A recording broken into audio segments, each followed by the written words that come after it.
ಸಾಲ ನಮ್ಮ 25% GDPಯ 25% ಒಳಗಡೆನೇ ಇರಬೇಕು, ಮತ್ತೆ ರೆವಿನ್ಯೂ ಸರ್ಪ್ಲಸ್ ಇರಬೇಕು ಅಂತ ಹೇಳಿದ್ದಾರೆ. ರೆವಿನ್ಯೂ ಸರ್ಪ್ಲಸ್ ಇರಬೇಕು ಅಂತ ಹೇಳಿದ್ದಾರೆ. ನಾವು ಅಧಿಕಾರಕ್ಕೆ ಬಂತವಿಂದ ಇದು 4ನೇ ಬಜೆಟ್ ನಾನು ಮಂಡಿಸ್ತಾ ಇರೋದು.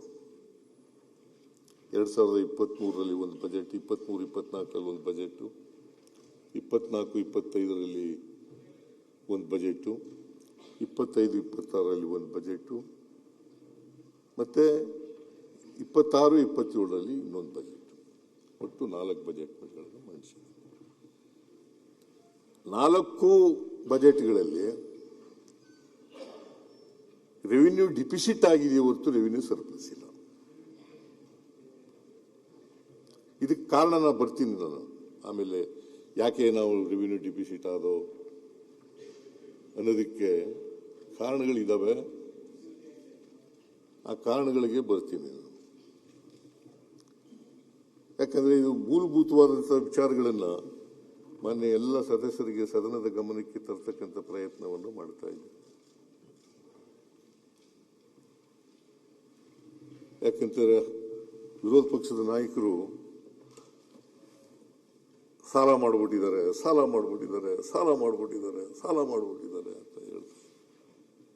ಆಕ್ಸಿಜನ್ ಮೇಲೆ ನಿಂತಿದೆ ಈ ಸರ್ಕಾರ, ಸಾಲದ ಆಕ್ಸಿಜನ್ ಮೇಲೆ ನಿಂತಿದೆ ಸಾಲ.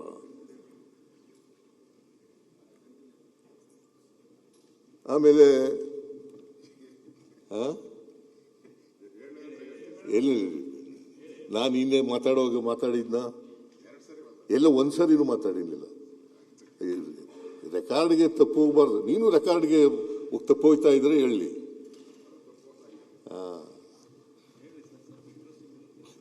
ಇಂಟ್ರೆಸ್ಟಿಂಗ್ ಏನು ಬೇಡ, ನಾವು ಹೇಳೋದೇ ಇಂಟ್ರೆಸ್ಟಿಂಗು, ನೀವು ಕೇಳೋದೇ ಇಂಟ್ರೆಸ್ಟಿಂಗು. ನಾನು ಮಧ್ಯದಲ್ಲಿ ಮಾತಾಡಿದ್ರೆ ಏನಾಗ್ಬಿಡ್ತದೆ, ದಾರಿ ತಪ್ಪಿಡ್ತೀನಿ.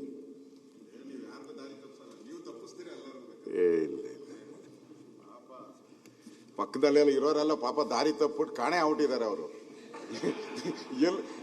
ಎಲ್ಲಿ ಹೋಗಿದ್ದಾರೆ, ಎಲ್ಲಿ ಹುಡುಕ್ಬೇಕು, ಅವ್ರನ್ನೆಲ್ಲ ಬ್ಯಾಟ್ರಿ ಹಾಕೊಂಡು ಹುಡುಕ್ಬೇಕು, ಆ ಸ್ಥಿತಿಗೆ ತಂದಿದ್ದೀರಾ. ನಿನಗೆ ದಾರಿ ತಪ್ಪಿಸಿದ್ದೀನೇನಪ್ಪ? ನನ್ನ ಸ್ನೇಹಿತ ಅಂತ ಹೇಳಿದಿರಲ್ಲ, ತಪ್ಪಿಸಿಲ್ಲ. ನಿನಗೆ ದಾರಿ ತಪ್ಪಿಸೋ ಪ್ರಶ್ನೆನೇ ಇಲ್ಲ. ವಿರೋಧ ಪಕ್ಷದ ಯಾರಿಗಾರು ದಾರಿ ತಪ್ಪಿಸಿದ್ದೀನಿ ಅಂದ್ರೆ, ಯಾರಿಗಾರು ದಾರಿ ತಪ್ಪಿಸಿದ್ದೀನಿ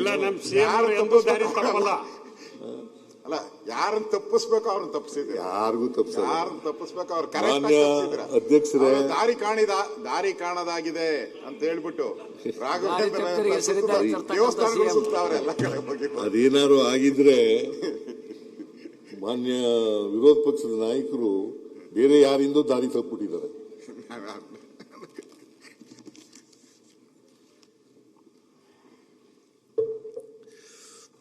ಅದರಿಂದ ನಾನು ಯಾರಿಗೂ ದಾರಿ ತಪ್ಪಿಸ್ತಕ್ಕಂಥ, ಇದು ವಾಸ್ತವವಾದಂಥ ವಿಚಾರಗಳನ್ನ ಸದನದ ಮುಂದೆ ಇಡ್ತಾ ಇದ್ದೀನಿ. ಯಾಕಂದ್ರೆ ಸದನ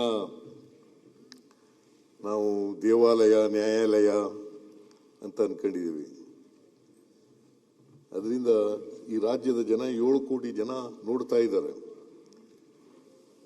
ಅದರಿಂದ ದಾರಿ ತಪ್ಪಿಸ್ತಕ್ಕಂಥ ಪ್ರಶ್ನೆನೇ ಇಲ್ಲ, ಯಾರಿಗೂ ದಾರಿ ತಪ್ಪಿಸ್ತಕ್ಕಂಥ ಪ್ರಶ್ನೆ ಉದ್ಭವ ಆಗದೇ ಇಲ್ಲ. ಕರ್ನಾಟಕದ್ದು ಅಂದಾಜು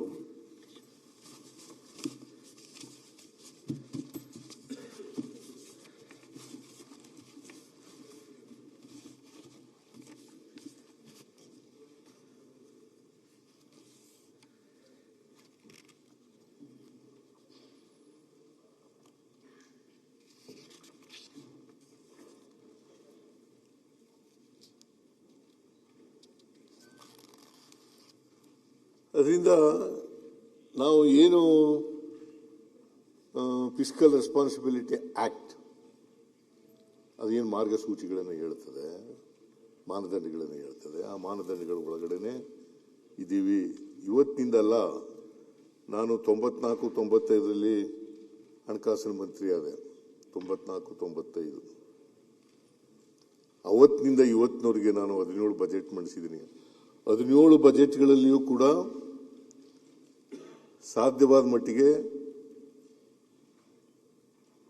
ಫಿಸ್ಕಲ್ ಡಿಸಿಪ್ಲಿನ್ ಅನ್ನು ಮೇಂಟೈನ್ ಮಾಡ್ತಕ್ಕಂಥ ಪ್ರಯತ್ನವನ್ನು ಮಾಡಿದ್ದೀನಿ. ರಾಜ್ಯಕ್ಕೆ ಹೊರೆಯಾಗ್ತಕ್ಕಂಥ, ಜನರಿಗೆ ಹೊರೆಯಾಗ್ತಕ್ಕಂಥ ಬಜೆಟ್ ಅನ್ನು ಮಂಡಿಸಿಲ್ಲ.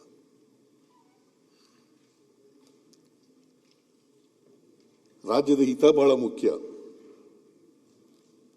ಈ ರಾಜ್ಯದ ಜನರು ಬಹಳ ಮುಖ್ಯ.